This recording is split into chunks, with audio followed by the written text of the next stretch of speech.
अस्सलामुअलैकुम, आप face to face देख रहे हैं। मैं हूं मोहम्मद अकबर बाजवा।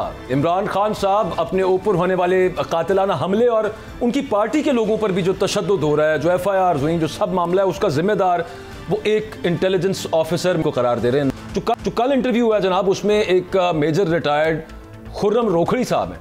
उन्होंने ये दावा किया है कि इमरान खान के कहने पर उन्होंने इन मज़कूरा ऑफिसर से मुलाकात की। अब साथ साथ वो ये भी दावा करते हैं कि उनका ताल्लुक पाकिस्तान तहरीक इंसाफ से है, गो कि उनको शो कॉज नोटिस हुआ भी, लेकिन पाकिस्तान तहरीक इंसाफ इस बात को झुटलाती है। गुलकार सलमान अहमद साहब हैं, वो फोकल पर्सन भी हैं पाकिस्तान तहरीक इंसाफ के ऑन आर्ट्स एंड कल्चर।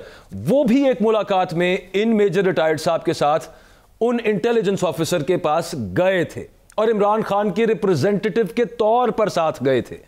साथ ही यह भी दावा किया गया कि तहरीक इंसाफ में कुछ लोग हैं, ये मेजर साहब दावा कर रहे हैं, कि जो नहीं चाहते कि मामला तय पाएं एस्टेब्लिशमेंट के साथ पाकिस्तान तहरीक इंसाफ के, और दूसरी तरफ तहरीक इंसाफ के रहनुमा जो हैं वो मेजर रिटायर्ड खुर्रम रोखड़ी के तहरीक इंसाफ के लीडर होने को ही झुटला रहे हैं। इस हवाले से सलमान अहमद साहब इस बात का इकरार कर चुके हैं कि ये मुलाकात हुई, लेकिन सवाल ये है कि जब मुज़ाकरात का mandate according to Pakistan Tehreek Insaf सिर्फ सदर आरिफ अलवी साहब के पास है, तो सलमान अहमद साहब किस हैसियत में मुलाकात करने चले गए? इन तमाम सवालों के जवाब आज सलमान अहमद साहब से ही जानने की कोशिश करेंगे। वो प्रोग्राम में हमें ज्वाइन करेंगे। दूसरी तरफ अरशद शरीफ शहीद के हवाले से एक TV चैनल पर अरशद शरीफ पर कत्ल से पहले मुबैना तशद्दुद की कुछ तफसीलात तस्वीर के साथ शेयर की गई। ये तस्वीर असल हैं या नहीं है? जिन्होंने चलाई या चलवाई, उनका मकसद क्या है? अरशद भाई की फैमिली के साथ अब तक पोस्टमार्टम रिपोर्ट जो पिम्स में हुआ, वो रिपोर्ट शेयर नहीं की गई, फैमिली कोर्ट चली गई है। अब हो सकता है कि उसमें ये तफसीलात मौजूद हों, लेकिन वो रिपोर्ट अगर फैमिली के साथ भी शेयर नहीं की जा रही, तो किसने ये मुबैना तस्वीर और तफसीलात एक एंकर पर्सन के साथ शेयर किए हैं और इस सब मामले का मकसद क्या हो सकता है? उनकी सोगवार अहलिया हमारे साथ मौजूद होंगी प्रोग्राम में, उनसे इस हवाले से बात करेंगे। और इमरान खान साहब ने सहाफ़ियों के साथ आजकल जो मुलाकातों का सिलसिला जारी रखा हुआ है, ये बड़ी अनयूजुअल मुलाकातें। इमरान खान साहब बहुत से हक़ाइक़ से पर्दा उठा रहे हैं और बहुत कुछ आजकल वो रिवील भी कर रहे हैं। बहुत सी बातें जो इससे पहले उन्होंने शेयर नहीं की, वो आजकल सहाफ़ियों के साथ वो बातें कर रहे हैं। इस मामले पर सीनियर सहाफ़ी सिद्दीक जान साहब हमारे साथ मौजूद होंगे। उनकी भी एक किसी तरह की रिवीलिंग मुलाकात हुई इमरान खान साहब के साथ, वो हमारे साथ शेयर करेंगे। तो इस सब मामला के ऊपर प्रोग्राम के अंदर बात होगी। सबसे पहले हमारे साथ पाकिस्तान तहरीक इंसाफ के चेयरमैन इमरान खान के बड़े पुराने साथी हैं सलमान अहमद साहब, वो मौजूद हैं। फोकल पर्सन है वैसे आर्ट्स और कल्चर पर तहरीक इंसाफ से भी। बहुत शुक्रिया सलमान साहब, आपने वक्त दिया है। सबसे पहले तो ये कहिएगा कि ये जो मैंडेट कहा जा रहा है पाकिस्तान तहरीक इंसाफ की सीनियर लीडरशिप की तरफ से मुज़ाकरात करने का एस्टेब्लिशमेंट के साथ, वो सिर्फ वो कह रहे हैं कि सदर आरिफ अलवी साहब के पास है। आप खुद ही बता चुके कि आपकी मुलाकात हुई है जनरल साहब से, मेजर जनरल साहब से, और थ्रू खुर्रम रोखड़ी साहब हुई है, जिन्होंने कल एक इंटरव्यू दी है। आप किस कैपेसिटी में गए? वो कह रहे हैं कि आप इमरान खान के रिप्रेजेंटेटिव के तौर पे गए हैं, तो क्या ये सच है सर? जी शुक्रिया अकबर, आपने दावत दी अपने प्रोग्राम में। देखें, रात जब मैंने ये प्रोग्राम देखा जिसमें मेजर खुर्रम रोखड़ी जो बातें कह रहे थे हामिद मीर साहब को, वो कतन गलत हैं और वो तोड़ मरोड़ के बताई गई हैं। तो तीन चीज़ें बताता हूँ आप। चेयरमैन इमरान खान ने मेजर खुर्रम रोखड़ी से 1 साल से ज़्यादा जो हो चुका है, किसी पहलू पे उनसे गुफ्तगू नहीं की, ना उन्होंने कभी उनको कहा कि उनके लिए कोई काम करो। ठीक है, तो ये चेयरमैन इमरान खान का कोई ताल्लुक नहीं है मेजर खुर्रम रोखड़ी के साथ। फिर दूसरी इन्होंने एक बात की कि 3 नवंबर को जो कातिलाना हमला हुआ वजीराबाद में इमरान खान साहब के ऊपर, जिसमें 14 लोगों को गोलियां लगी, एक उनमें शहीद हो गए और खान साहब को 3 गोलियां लगी हैं टांग के अंदर। उन्होंने मेजर रोखड़ी ने कल हामिद मीर को कहा कि उसके बाद कोई राब्ता करने को इनको कहा गया। ये झूठ है, अच्छा, कतन झूठ है ये, बिल्कुल ठीक है। अच्छा, और तीसरी चीज ये दुरुस्त है कि इन्होंने इनिशिएटिव लिया था सितंबर 2022 में इन्होंने इनिशिएटिव लिया था कि ये हसास अदारे में इनके दोस्त हैं बड़े अच्छे और वो बात करना चाहते हैं। तो उस वक्त मैं एक UN गुडविल एम्बेसडर 20 साल से रहा हूँ और बैनुल अक़वामी इदारों और गवर्नमेंट के साथ मैं उठता बैठता हूँ, तो मैंने कोई हर्ज नहीं समझा कि ये मीटिंग में जो इन्होंने की थी, इनको नहीं कहा, ना मैंने कहा था ना किसी और ने कहा था कि ये मीटिंग सेटअप किया करें, इन्होंने खुद सेटअप। अच्छा, लेकिन आप इमरान खान साहब की इजाजत से गए थे मिलने के लिए? उनको बता के गए थे? नहीं, नहीं जी, क्योंकि देखें ये गलत है बिल्कुल कि मैं एक यूएन गुडविल एम्बेसडर हूँ, मैं दुनिया में गवर्नमेंट्स को मिलता हूँ, मैं कोई मुझे इजाजत लेने की जरूरत नहीं है किसी से। बिल्कुल ठीक, ओके। अच्छा, तो वो ये बात गलत कह रहे हैं कि आप इमरान खान को बता के गए, एज हिज रिप्रेजेंटेटिव गए। You are denying this? बिल्कुल डिनाई नहीं, गलत कह रहे हैं, वो गलत कह रहे हैं। अच्छा, ये बताएं सलमान साहब के वो साथ ये भी बात कर रहे हैं कि ये मुलाकात की तफसील लीक करके सलमान अहमद साहब ने गलत किया है। तो ये आपने अपने ओन के ऊपर जो आपकी वीडियो सामने आई थी कि आप सितंबर 2022 में मिले और फिर उसके बाद ये सब मामला। अकबर देखें, बिल्कुल सही है कि सितंबर में वो मीटिंग हुई, ठीक है। उस मीटिंग में जो बातें की गई ना, सब कुछ अब 11 नवंबर आ गई है, सब कुछ उसके बरक्स किया है। यानी कि क्या कि हमारे सेनेटर्स के ऊपर कस्टोडियल टॉर्चर हुआ है, हमारे सहाफ़ी हजरात को उन पे तशद्दुद किया गया। अरशद शरीफ साहब पाकिस्तान के बहुत बड़े नाम मीडिया के, उनको कीनिया में जो है असैसिनेट कर दिया गया। और फिर रेड लाइन मेरे लिए ज़ाती सबसे बड़ी और करोड़ों लोगों की रेड लाइन जो है वो इमरान खान है।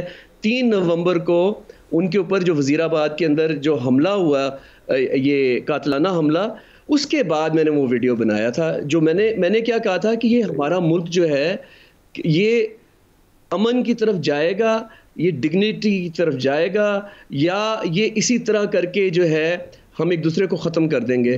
तो ये यकीन माने कि वो वीडियो मैं कभी भी ना बनाता अगर वो 3 नवंबर का हमला ना हुआ होता। ठीक ठीक। अच्छा, ये बताएं सलमान साहब कि वो कहते हैं कि 1-2 मुलाकातें मैंने की, उसके बाद मैं सलमान अहमद साहब को लेके गया, उसके बाद इमरान खान ने मुझे मुलाकात के लिए बुलाया, 2 दफ़ा बुलाया, दोनों दफ़ा बुला के वेट करवा के मैं वापस आ गया। फिर उसके बाद तीसरी दफ़ा मुझे कहा गया कि आप आएँ, तो मैंने इनकार कर दिया कि इज्जत से ऊपर कोई चीज़ नहीं होती है। मेजर रिटायर्ड खुरम रोखड़ी साहब कह रहे हैं। आप प्राइवी हैं इस तफसील के साथ कि उनको बुलाया गया? चले नहीं भी बुलाया गया तो वो 2 दफ़ा मुलाकात का टाइम लेकर पहुंचे बनी गाला और उनकी मुलाकात नहीं हुई। अकबर नहीं ना, देखें ये सब कुछ गलत है।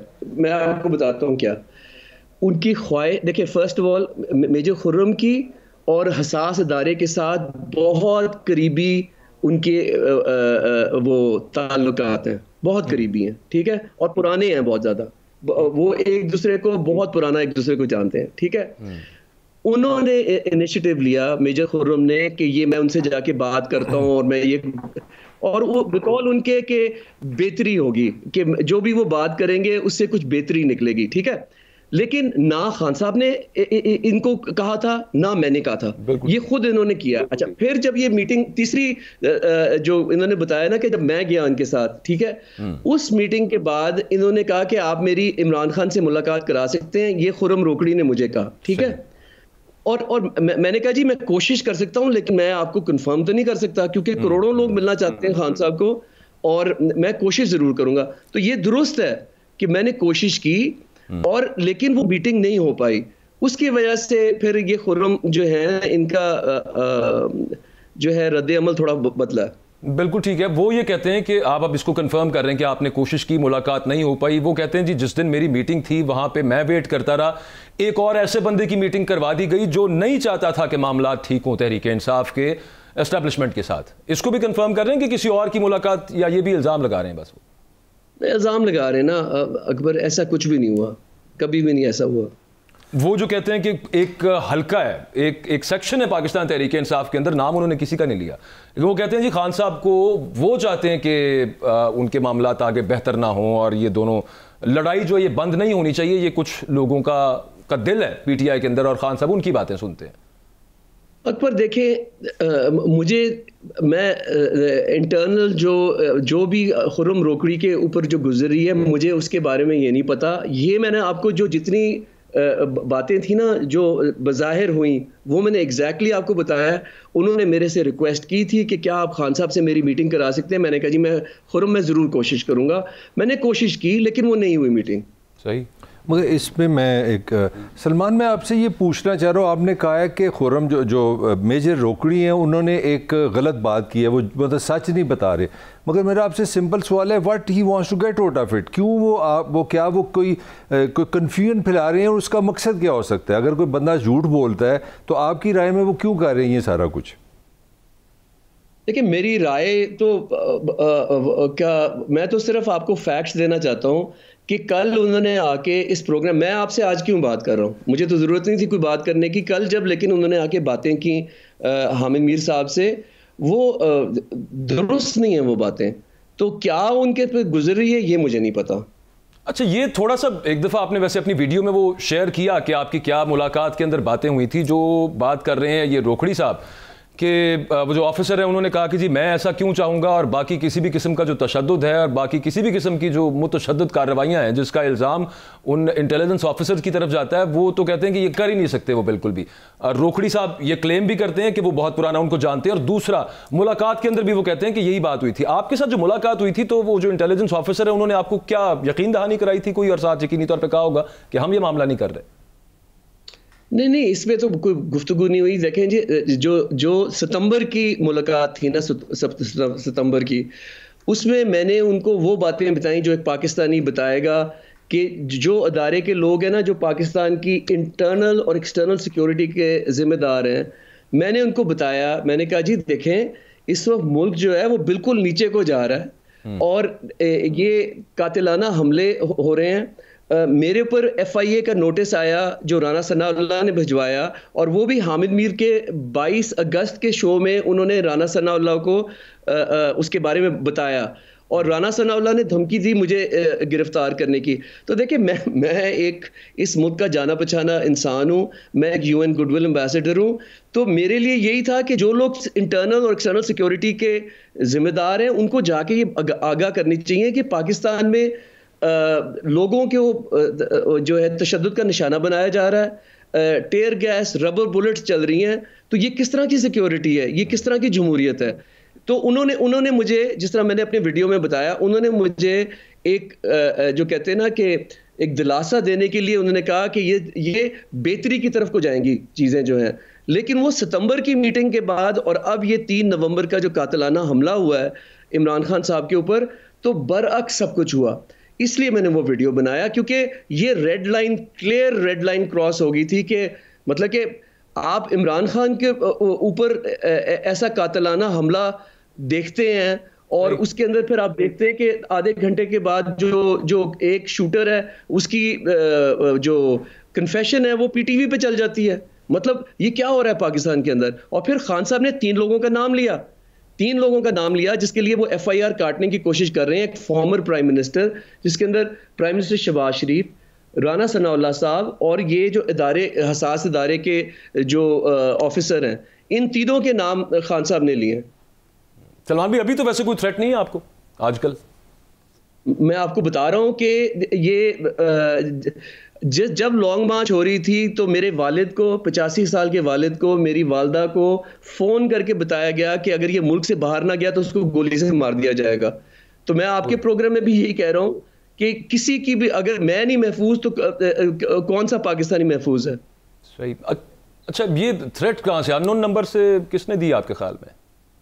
देखें मैं आपको इसकी बताता हूँ। 13 जुलाई को FIA का नोटिस आया मुझे, ठीक है ना। ये तो वो है, मैंने अपने वकीलों को कहा कि ये जो धमकी दे रहे हैं कि मेरे सोशल मीडिया के जो अकाउंट है उस पे ये कह रहे हैं कि तुम्हें गिरफ्तार कर लिया जाएगा, तो मैंने किया क्या है? इन्होंने तो लिखा ही नहीं कि किया।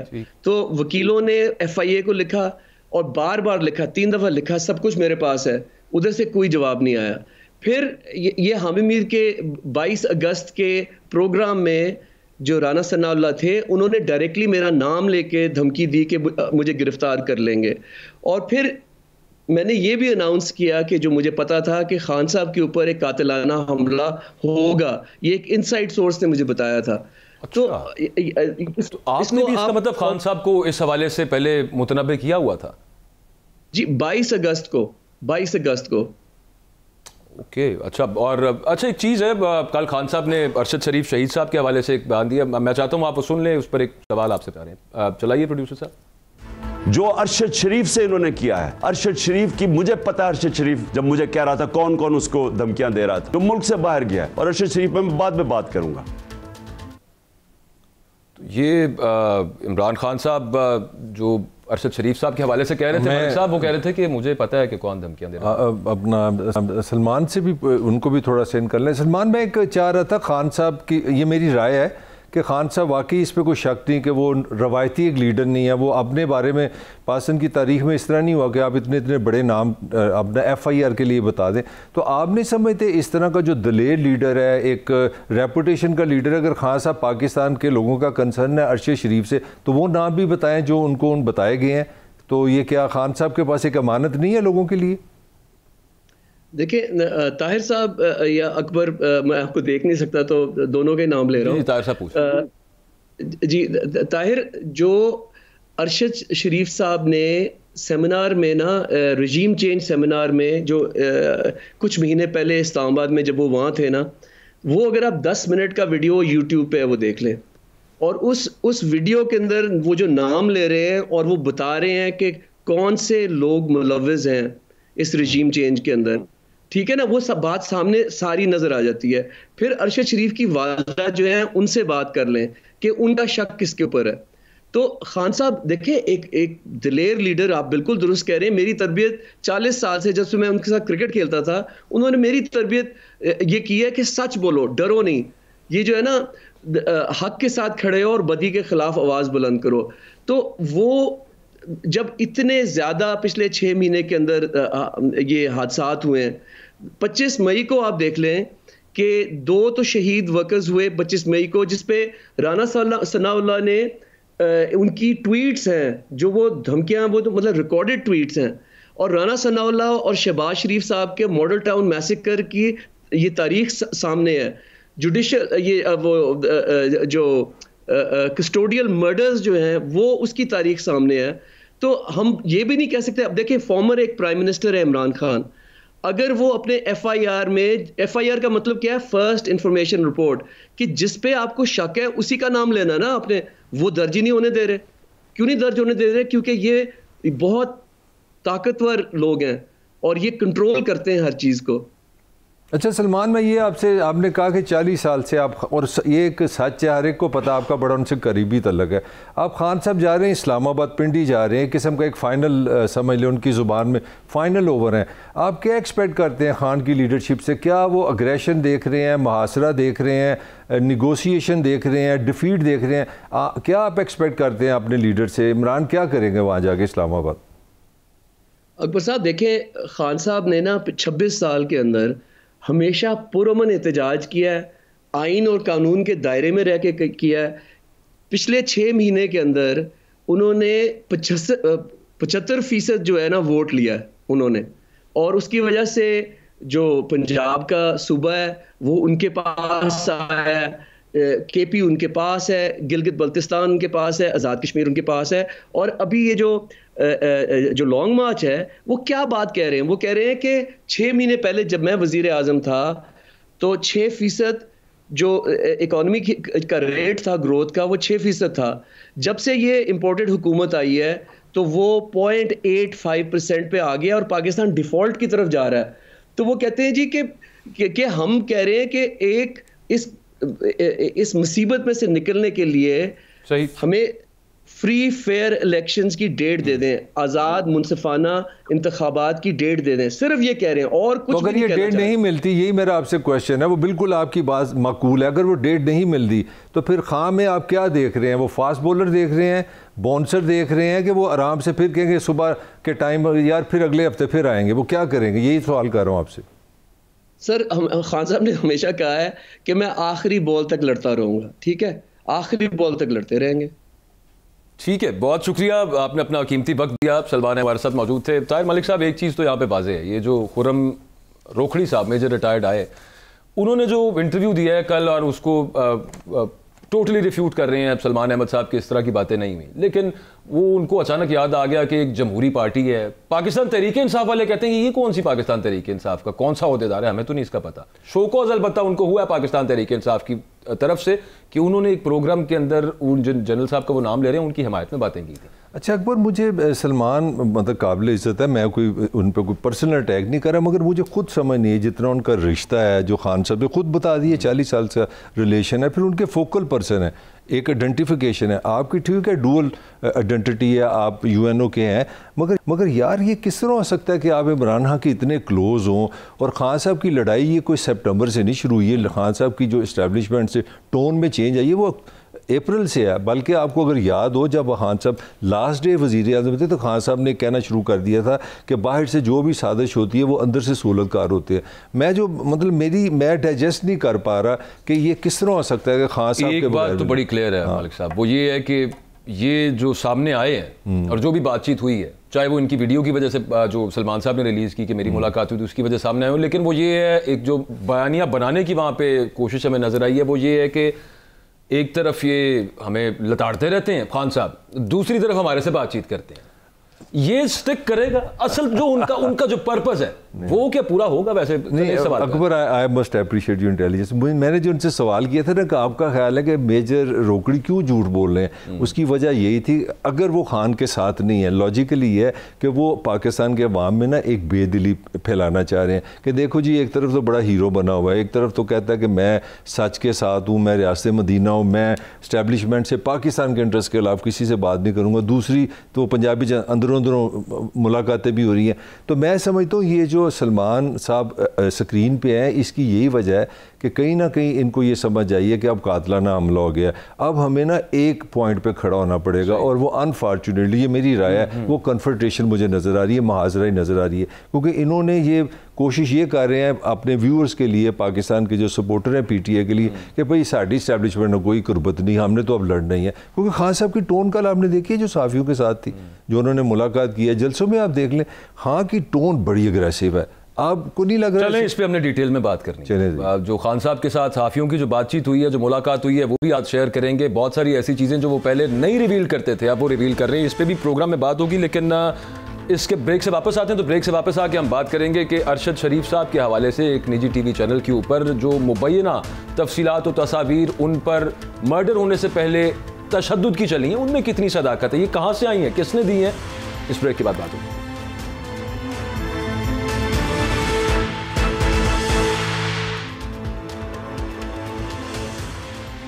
Welcome back. अरशद शरीफ शहीद के हवाले से एक TV चैनल पर 1-2 रोज़ पहले आपने देखा होगा कि मुबैना तौर पर उनको कत्ल करने से पहले ये तस्वीर और तफसीलात शेयर हुई कि उन पर तशद्दुद किया गया था।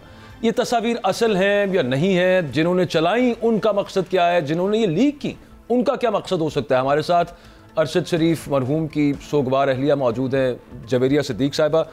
थैंक यू वेरी मच, आपने वक्त दिया। जवेरिया, ये बताइएगा कि ये तस्वीर they very disturbing and I don't want to be insensitive at all, लेकिन आप क्या रिकग्नाइज करती हैं इनको, ये जो तस्वीर के अंदर हाथ है, उंगलियां हैं जिनके बारे में कि उनके नाखून प्लग किए गए और उंगलियां टूटी भी हुई हैं अलेजिडली अभी तक? मेरे लिए बहुत तकलीफ था ये सब देखना, क्योंकि मैं टीवी से अवे हूँ, मैं इतना टीवी नहीं देख रही। मुझे ये सोशल मीडिया और मेरा फोन भर गया एकदम ना तस्वीरों से। तो पहले तो मुझे लगा कि किसी ने वैसे ही ये की है शरारत या कोई ऐसी चीज की है जो कि सबको हिला दिया इसने। लेकिन जब मैंने पिक्चर जूम की ना तो वो अरशद का ही हाथ था, क्योंकि अरशद की उंगली पे तिल था, मैं उससे पहचानी हूँ उनका हाथ है ये। और इतना बेहमाना मतलब तरीके से नेल उतारे हुए, और फिर वो जो दूसरा हाथ था जो लग रहा था जिसका फ्रैक्चर है वो भी मैं पहचान गई, और चेस्ट पे जो वो भी मैं जो है उस तरह पहचानी हूँ। लेकिन हमें किसी ने नहीं बताया था कि उनको यहाँ पे जख्म है, क्योंकि जब मैं उनसे मेरी जितनी बार भी मॉर्चरी में मुलाकात हुई है, बस मुझे एक लालच थी मैं उनका चेहरा ज्यादा से ज्यादा देख लूँ कि उनकी दुनिया में आखिरी दिन और रात है, फिर वो दफन हो जाएंगे और फिर हमारी मुलाकात जब भी होगी जब मैं मतलब वफात पाऊंगी और मैं उनसे जाके मिलूंगी। तो मेरे उस वक्त जहन में ही नहीं था कि मैं और भी उनको चेक कर लेती। क्योंकि इस हवाले से बताइएगा कि वो तो आपकी बात दुरुस्त है, जब गुस्ल दिया गया अरशद शरीफ शहीद को, तो जाहिर है कि मर्दों ने दिया होगा, उन्होंने कोई ऐसी चीज़ नोट नहीं की थी। और जब कीनिया से लाया गया था उनका जसद खाकी, तो यहाँ पर गुस्ल दिया गया होगा ना यकीनन? जी, जब कीनिया से लाया गया था तो मैं वहीं पे थी कायद-ए-आज़म इंटरनेशनल की मॉर्चरी में। तो वो बिल्कुल जिस तरह एक बैग सा होता है जिप वाला, वो उसमें बिल्कुल बंद थे, तो हमें खोलने नहीं दिया गया था और हमने सिर्फ फेस देखा था। और अगले दिन भी यही हुआ कि वो कवर्ड थे, तो मुझे सिर्फ वो चेस्ट तक और फेस तक और इस तरह नजर आ रहे थे। लेकिन जब जिन लोगों ने गुस्ल दिया उनमें से आज मेरी एक से बात हुई तो उन्होंने कहा कि मैंने ये निशानात देखे थे उसके ऊपर किस तरह उनके नेल उतरे हुए हैं, लेकिन मुझे कीनिया के जर्नलिस्ट ने जो रिपोर्ट भेजी है उसने मुझे ये कहा है कि ये उन्होंने डीएनए के लिए 2 नेल्स उतारे थे, वो मुझे ये कह रहा है। और जो वहाँ की पोस्टमार्टम रिपोर्ट मेरे पास मौजूद है उसमें ये लिखा हुआ है कि शहादत की वजह जो है वो 2 बुलेट वुंड्स हैं, उसमें उन्होंने इस चीज का जिक्र नहीं किया। अब मजीद जब ये तो ऑब्वियसली यहाँ पर जो रिपोर्ट आएगी, और आपकी फैमिली तो कोर्ट से भी इस हवाले से रुजू कर चुकी है, उसके बावजूद अभी तक रिपोर्ट नहीं मिल रही, उसी से ये बहुत सारी जो कन्फ्यूजन्स अगर हो सकती है इसके अंदर तो वो तो तभी क्लियर होगी। उस पर क्या स्टेटस है अभी तक का? गवर्नमेंट क्या आपको बताती, क्यों नहीं दे रहे अभी तक आपको? उन्होंने रिक्वेस्ट की थी चंद दिन पहले, जिसपे ये कहा गया उनको कि आप जो है वो इसके हवाले से फर्दर पुलिस से जो है वो कांटेक्ट करें, क्योंकि थाना रमना जो है वो इसको देख रहा है।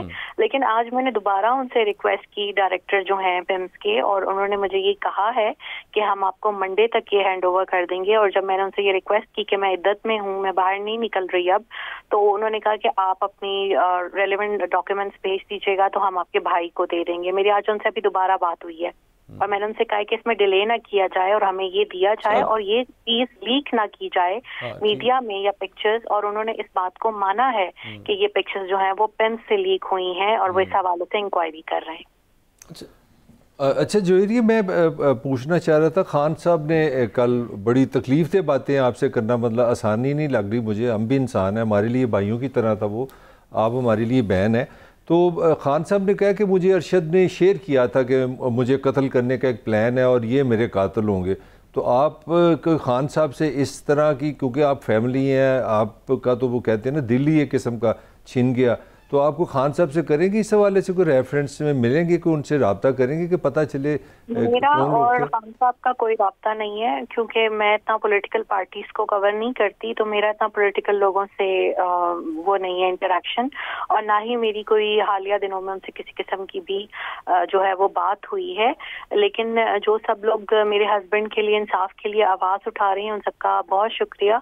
लेकिन इन रिसेंट डेज में मेरी इमरान खान या उसकी एहलिया से कोई बात या मुलाकात नहीं हुई। अच्छा, एक ब्रीफली सिर्फ लास्ट कमेंट जवेरिया ये कर दीजिएगा कि जब आप लोग पिम्स गए वहाँ पर ये सुनने में आया, और इसको कंफर्म कीजिएगा कि किसी को फ़ोन कैमराज और दूसरा कैमरा किसी भी तरह का साथ नहीं ले जाने दिया गया, उसके बावजूद मुबैना तौर पर ये तस्वीर किसी ने तो वहाँ पर हमने खुद किया हुआ था, ये उन्होंने हमारे हम पे लागू नहीं किया था, ये हमने कहा था कि वहाँ कोई अंदर पोस्टमार्टम रूम में कैमरा नहीं लेके जाएगा, क्योंकि जिस तक उनको लाया गया तो काफी फुटेज लोग बना चुके थे ना, जब वो एयरपोर्ट से आए हैं एम्बुलेंस में, तो लोगों ने उनका बहुत ज्यादा फुटेज बना लिया था, दैट वाज इनफ। तो नेक्स्ट डे हमने ये रिक्वेस्ट की कि ना कायद-ए-आज़म इंटरनेशनल में और ना पिम्स में कोई भी शख्स उनके करीब मोबाइल लेके ना जाए। तो हम जो फैमिली मेंबर्स हैं वो भी अपने फोन उनके पास अंदर नहीं लेके गए। हालांकि बंदे का एक दिल करता है ना कि एक लास्ट पिक्चर ले लें, लेकिन उसके बावजूद जैसे कि आपने भी कहा कि आप पहचानती हैं हाथ को, लेकिन ये किसी ने तो मतलब या तो किसी टेक्निकल बंदे ने वहाँ पे लिए हैं या किसी कोई तो है, और फिर उसके बाद किसी ने लीक भी की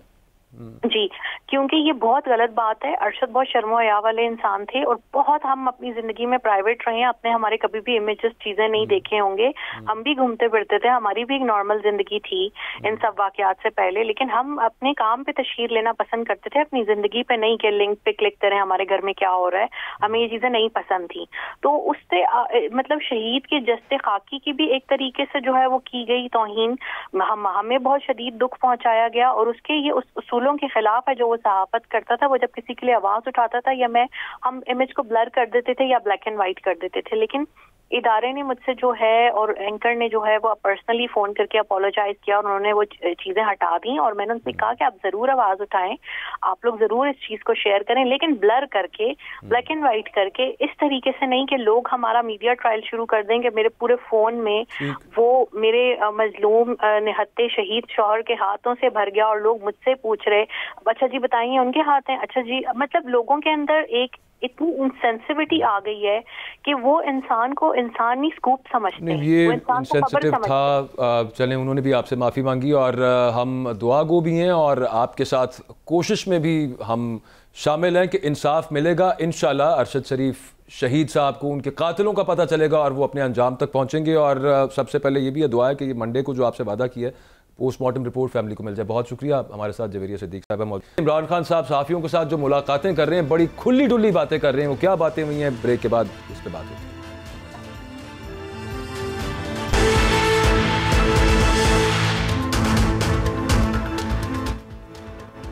welcome back. Chairman Tehreek Insaf Imran Khan साहब आजकल मुलाकातें कर रहे हैं, ऑफ रिकॉर्ड बहुत सारी चीज़ें सहाफ़ियों के साथ वो शेयर कर रहे हैं और बड़ी खुली डुली बातें और कुछ ऐसी चीज़ें, कुछ इंकशाफात, कुछ राज उनसे वो पर्दा उठा रहे हैं जो इससे पहले यूजुअली लीडर्स यूँ करते नहीं हैं रहे पाकिस्तान की तारीख के अंदर। और इमरान खान साहब जो ऑफ द रिकॉर्ड बात कर रहे हैं, कुछ परसों के रोज़ जो मुलाकात उनकी कुछ सहाफ़ियों से हुई, तो हमारे साथ सीनियर सहाफ़ी तज्ज़ियाकार सिद्दीक जान साहब मौजूद हैं।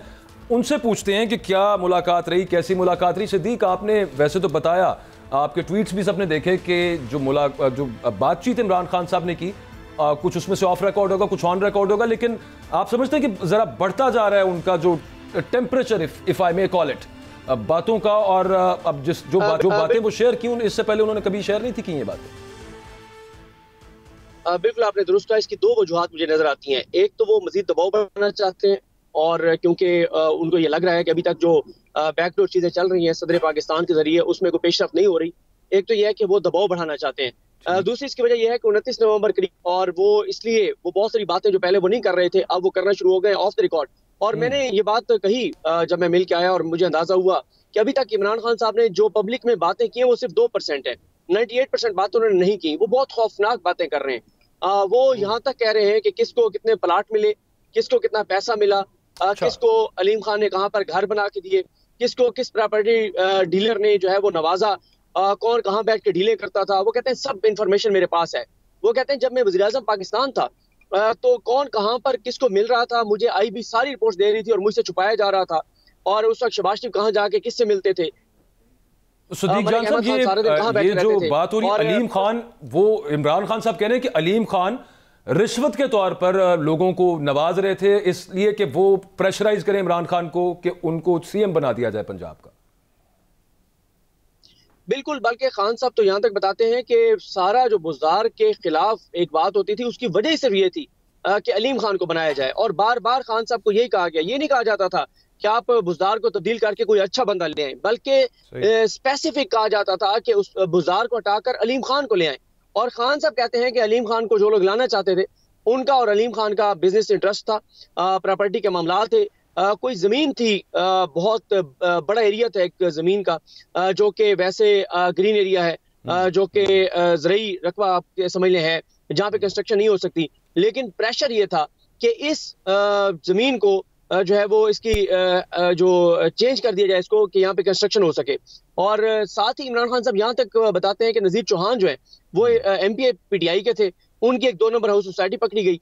एलडीए वालों ने आके खान साहब को बताया कि खान साहब इसकी 2 नंबर सोसाइटी पकड़ी गई। खान साहब ने कहा इसके खिलाफ कार्रवाई करें। तो खान साहब कहते हैं कि जब हम कार्रवाई करने लगे तो कॉल्स आना शुरू हो गई एलडीए को कि नहीं, इसके खिलाफ कार्रवाई नहीं करनी। एमपी खान साहब कहते हैं वो मेरा था, हुकूमत मेरी थी, मैंने कह दिया था कि इसके खिलाफ कार्रवाई करो, लेकिन कहीं और से फोन आ गया। खान साहब कहते हैं कि सबसे ज्यादा जो नुकसान हुआ ये जो प्रॉपर्टी के मामला थे, इसने बहुत नुकसान पहुंचाया मेरी हुकूमत को। जिन लोगों के प्रॉपर्टी में इंटरेस्ट थे उन्होंने जो है वो 29 नवंबर के हवाले से, नई तकरीरी के हवाले से बड़ा अहम फैसला होगा। इस पे खान साहब ने क्या ऑफ रिकॉर्ड, चलें आप हमें ना बताएं, लेकिन ऑफ रिकॉर्ड उन्होंने कोई नाम लिए, उनको रिजर्वेशंस तो होंगी किसी ना किसी नाम पे, इसी वजह से वो मेरिट का जिक्र करते रहे। देखिए उन्होंने नाम तो नहीं लिया, लेकिन जो हमने वहां पे उनकी बॉडी लैंग्वेज से या उनकी गुफ्तगू से जो चीज अखज़ की, जो हमारा एनालिसिस है वो यही है कि एक शख्सियत पर उनको एतराज है। और लेकिन वहीं पे खान साहब अब कॉन्फिडेंट भी नजर आते हैं कि कम से कम उनको नहीं बनाया जाएगा आर्मी चीफ, जो मैंने असेस किया वहां पर बैठ के।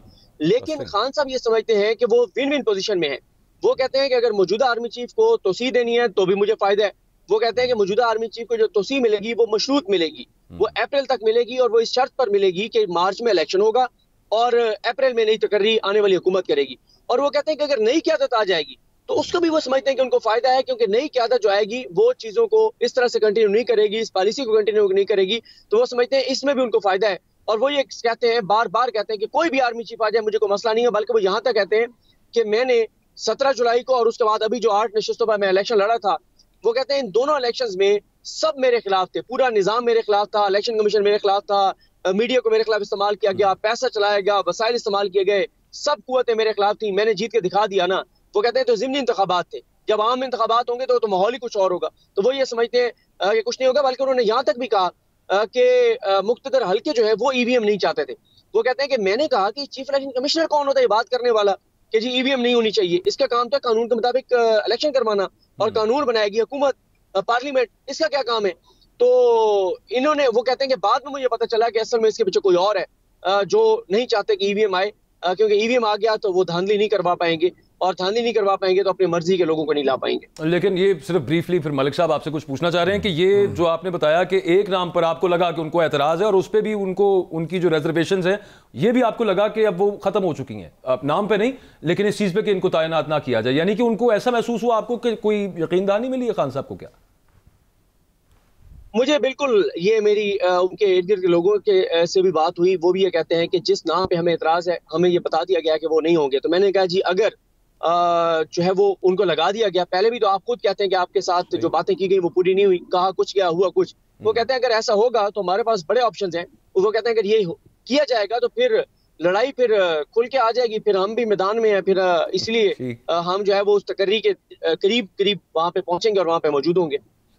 अच्छा सदीक, आपने ये लड़ाई का भी लफ्ज़ यूज़ कर लिया और आपने एक बड़ा खूबसूरत लफ्ज़ यूज़ किया कि खान साहब दिन ब दिन अग्रेसिव होती जा रहे हैं और उसका कहीं ना कहीं तकर्री से भी ताल्लुक़ है। मेरा आपसे सवाल है, इस पूरी साइंस में आपकी असेसमेंट क्या है? लॉन्ग मार्च का कार्ड है वो खान किस तरह खेलेगा? देखिए सर, मेरा ये ख्याल है कि खान साहब जो मिनिमम इससे अचीव कर, इससे दो चीज़ उनके टारगेट पर हैं। एक तो खान साहब को ये बात पता है कि इस मार्च के नतीजे में उनको इलेक्शन की तारीख नहीं मिलेगी, ये मेरी असेसमेंट है। उन्हें पता है कि इस मार्च के नतीजे में उनको इलेक्शन की तारीख नहीं मिलने वाली। उसकी वजह यह है कि आप भी ये बात समझते हैं, हम आपको सुनते भी हैं, आप मलिक साहब आपको जो एनालिसिस होता है आप ये बात जानते हैं कि ये हो नहीं सकता कि इमरान खान लॉन्ग मार्च लेकर आए और हुकूमत इलेक्शन अनाउंस कर दे, फिर तो 2 तारीख से बात बहुत आगे चली जाएगी। तो हुकूमत कभी भी ये नहीं करेगी कि खान साहब जब यहाँ पर मौजूद हो और हुकूमत जो है वो सरेंडर कर दे, और ना ही इदारे ये चाहेंगे, क्योंकि इस वक्त तो अगर ये चीज होती है तो ये शिकस्त किसी और की भी तस्वुर की जाएगी। खान साहब जो मिनिमम इससे अचीव करना चाहते हैं वो 2 चीजें करना चाहते हैं। एक तो वो जाहिर है जो उनका सबसे बड़ा ये है कि जिस नाम पे उनका एतराज है उनको ना लगा दिया जाए।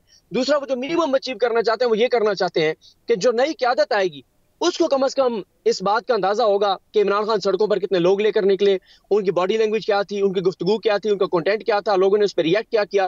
तो खान साहब ये समझते हैं कि इससे कम से कम ये जरूर होगा कि उनके ऊपर एक दबाव होगा, वो इन चीजों को कम से कम कंटिन्यू नहीं करेंगे जो मौजूदा सेटअप जो है वो चलाए हुए हैं। अच्छा, इस सब बात में से सिद्दीक आपको ये समझ आई कि एक नाम पर खान साहब को एतराज है और वो उनको शायद एश्योरेंस है कि वो नहीं होगा, लेकिन उसके अलावा जितने बाकी 4-5 नाम है उनमें से किसी पर खान साहब को एतराज नहीं है?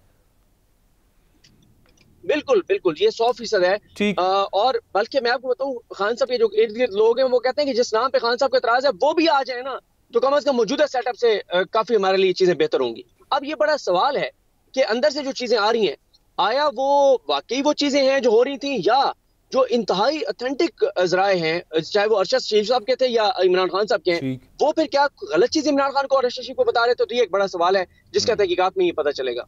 ठीक है, बहुत शुक्रिया। हमारे साथ मौजूद थे सिद्दीक जान साहब और बड़े चीज़ें रिवील खान साहब ने जो बताई हैं मलिक साहब, और ये उसका जो टेक अवे है मेरी नज़र के अंदर वो ये कि अंदर से खान साहब की कहाँ से इंफॉर्मेशन, ये इंटेलिजेंस से ही आ रही होगी ना, उनको भी कोई बता रहा है साथ साथ चीज़ें। मतलब अकबर, ये दूसरी तरफ देखें, 2 चीज़ें, खान साहब की बड़े पॉपुलर लीडर है, मतलब मेरे ख्याल में ये फिर खूबसूरत बात भी नहीं है कि हमारा एक टॉप लीडर हो, साबिक़ वज़ीर आज़म, और वो कि जी एक शख्स की तैनाती पे मुझे इख्तलाफ है दूसरे पे नहीं है। क्या आप नहीं समझते हम अपने इदारों को इदारा नहीं समझ रहे? फिर तो ये तो मुझे ये कोई अच्छी बात नहीं लगी। दूसरी जो चीज़ मुझे लग रही है ना, मुझे जो सदीक की बात है वो बिल्कुल मेरे, वैसे मैं यहाँ पे एक छोटी सी बात अर्ज प्लीज़, कि दूसरी तरफ भी तो एक बंदे पे एतराज़ है, इसी वजह से तो खान साहब को उन्होंने चलें नहीं थोड़ी सी आपने एक रोमांटिक बात की है तो मेरा हरज नहीं, एक दिल लेकिन दूसरी नहीं, मैं आपसे जब बोलूँगा आपको मेरी बात समझ। देखिए, हमारा पाकिस्तान का जो असल क्राइसिस है वो इदारों का क्राइसिस है, क्योंकि जो वेस्टर्न डेमोक्रेसी है ना उसकी जो सोल है वो इदारे हैं। इदारे से मतलब है बंदा अहम नहीं है, रूल्स हैं। तो मेरा लिए अगर हम अफराद के साथ चलेंगे, नहीं मैं खान पे तनकीद नहीं कर रहा, ये पॉलिटिकल पार्टी हो या इदारे हों, वो मेरी दुआ है कि वो वक्त आए पाकिस्तान में जब हमारे इदारे चल रहे हो, हम ब्लाइंड हो, में ये नज़र ही ना आए कि वो मेरे सामने अकबर बाजवा बैठा है, ताहिर मलिक बैठा है, सदीक जान बैठा है। ये एक फ्लॉ है। दुआ और ख्वाहिश तो यही है, ख्वाहिश होनी चाहिए मेरे ख्याल में। ये प्रोग्राम का एक्चुअली वक्त ख़त्म हो गया है, फिर कल इन मामलात पर ही गुफ्तगू, तो ज़्यादा तफसील से इसको आगे बढ़ाएंगे। आज के प्रोग्राम का वक्त ख़त्म है। आप फीडबैक देना चाहें तो प्लीज़ ज़रूर दीजिएगा। उसके अलावा कल सेम टाइम सेम चैनल आपसे मुलाकात होगी। इजाज़त दें, अल्लाह हाफ़िज़।